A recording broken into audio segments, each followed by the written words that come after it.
Bearhawk fans. It is the 5th of January 2019 and a project update. You can see here this aileron is, you can see the bolts there, it's hinged in. Now I still need to set the rod ends, the bearing eyes or the rod eyes or whatever you want to call them here, these guys right here, zipping around the shop. These guys right here, I still need to set those in the tubes on the aileron. And you know, you glue them in, well you don't glue them in, but you use a Loctite, a red Loctite compound to kind of set them in position, let them cure.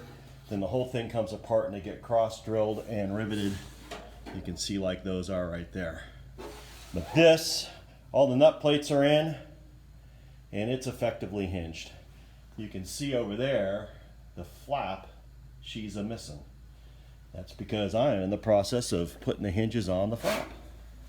Oh, by the way, a little campfire in the garage, got to keep warm. So there's the flap up on the back of the Toyota. I'm getting ready to drill out the holes to 3/16 and get going there. I just drilled out all the brackets on the drill press, and here they are. They're all drilled out and they're ready to go. So we are on our way. It's my goal to have, by January 6th, have these all bolted back into position and the flap back mounted up and one last clearance check made. And then we're going to go ahead and we're going to set the rod ends with the bearing set, the red Loctite bearing set, and then we'll pull everything apart. Couple things I need to do, and I've talked about it before, but you got to read your plans super carefully. If we come over here, and it's something I missed, so I got to go back on the right wing and fix those. Let's see, I put these notes here. 1/4 inch hole top and bottom. Well, the holes on this bracket that are holding it to the spar are only 3/16, so they need to be drilled out. It's not a big deal, but before I actually even glue in these rod ends with the red bearing Loctite, what I'll do is I'll take this aileron back off and I will drill the bottom one and bolt it. Then I'll take the top bolt out and drill it and bolt it in an effort to keep this from moving. So, and I got to do that on both wings. And over here you can see that there's a 1/4 inch bolt on the bottom. And you can see over there I've got a note too that says 1/4 inch on the bottom. So those all have to be drilled. And this is just reminding me of what my gap is supposed to be here. So I've got that to do, and I have to do it on the right wing as well, which is going to be a little bit more of a challenge, but we'll get it. So there's that. And then what prompted me to make this video, other than a general update, was I got to show you. Oh, gosh, it's been a while. Look at that. Can you guys figure out what that gaggle of bent up steel is? That, my friends, is my rudder, both my elevators, and both my stabs.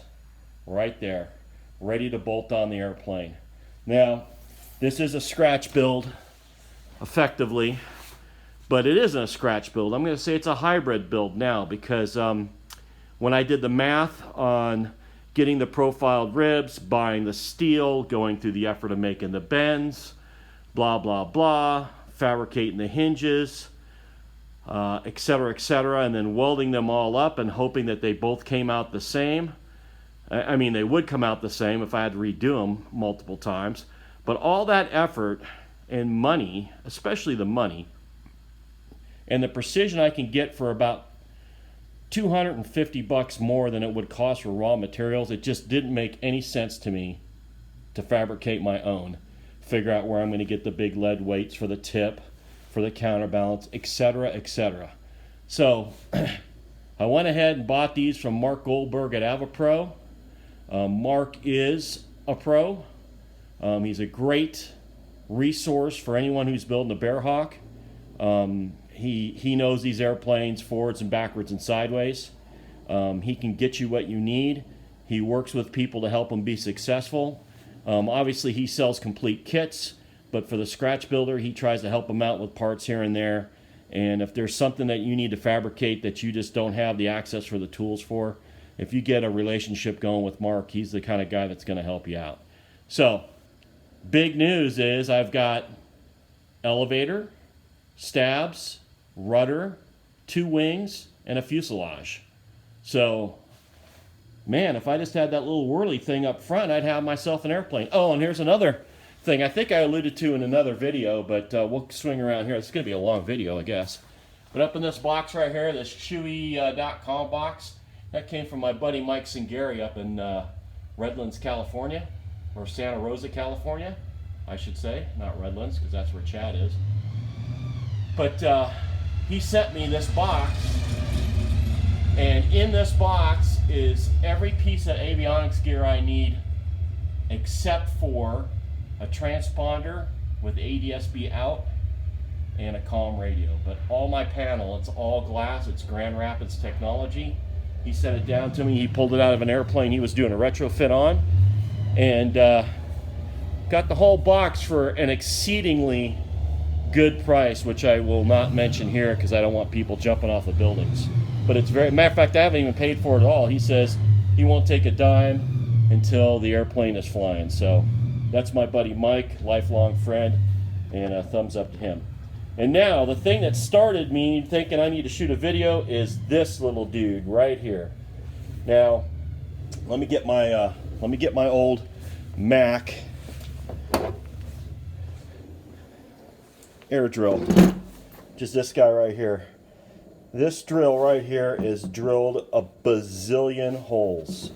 Matter of fact, it used to be a reversible drill and the dang trigger broke, so now it only goes in forward unless I get in there with like a pick or something and flip the bit. But this drill has drilled a bazillion holes, and I am not a kidding. But it's heavy. Its RPM isn't all that super spectacular. It works. It's a workhorse, and I'll keep it forever. But the spousal unit got me that drill right there. It's a palm drill from Aircraft Tool Supply, and I got to tell you, this little pot licker, that guy is cool. Cushioned palm grip. So, you know, if when I was drilling my skins, this would actually start to get really super cold because of all the air that was going through this chamber and escaping. It was not only air driven, but effectively air cooled. This one's got a nice rubber grip on it, super light, feels great in my hand. It's got a super nice chuck and chuck key with it. It is just really, really nice. As a matter of fact, I'm running it through my regulator right here because I don't have a water separator on my compressor, and I don't want to get water up in it. So I'm going to run to Harbor Freight probably today and pick up a cheap water separator. It's not really much to water separator technology, so I figure Harbor Freight will get me covered. But isn't that awesome? So things are moving along in the shop. We're getting there. I'm going to shoot a video here in a day or so, show you how I'm riveting in these nut plates on the back side of the flange, and